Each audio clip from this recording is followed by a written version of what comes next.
A lot of you are familiar with Kick 2.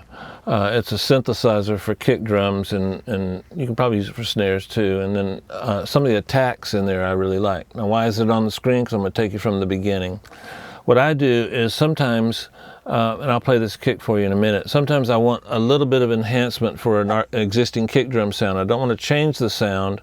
I want to augment it and implement it with a sample sometimes, but in this case I couldn't get the sample to do what I wanted, so I went to Kick 2.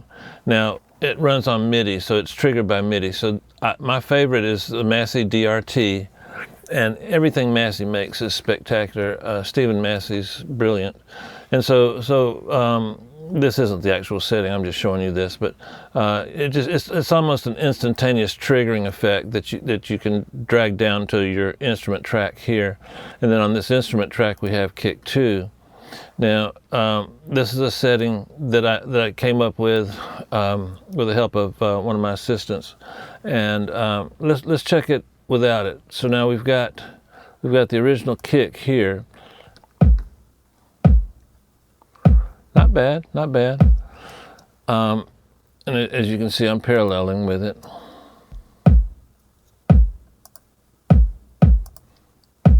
Now, what I did here was I tried to emulate the 160 XT. So copy these settings. The reason that it's hard to emulate is because the ratio changes with different threshold inputs. So as you cross the threshold, at one level, the ratio is one level, and on and on and on and on. So I tried to emulate that, and I think I did a pretty good job. Then this is just your standard, Pultec thing. Now, let's hear what we got. I'm gonna add my trigger. That gives me a little mids. Now check this guy out.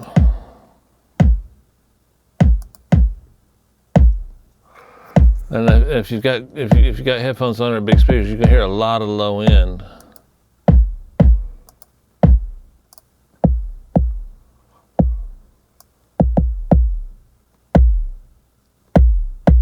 Hear that nice sweet low end?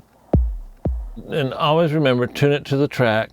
My experience has been this is the most important part to have in tune, because as this decays from here to here is really important, because that's where your ear locks into the sound the most. And then you can affect the attack.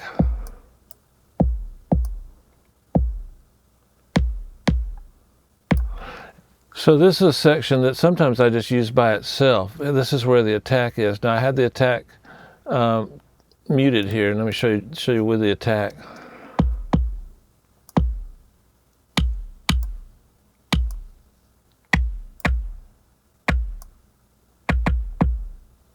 So let's add all that into our sound.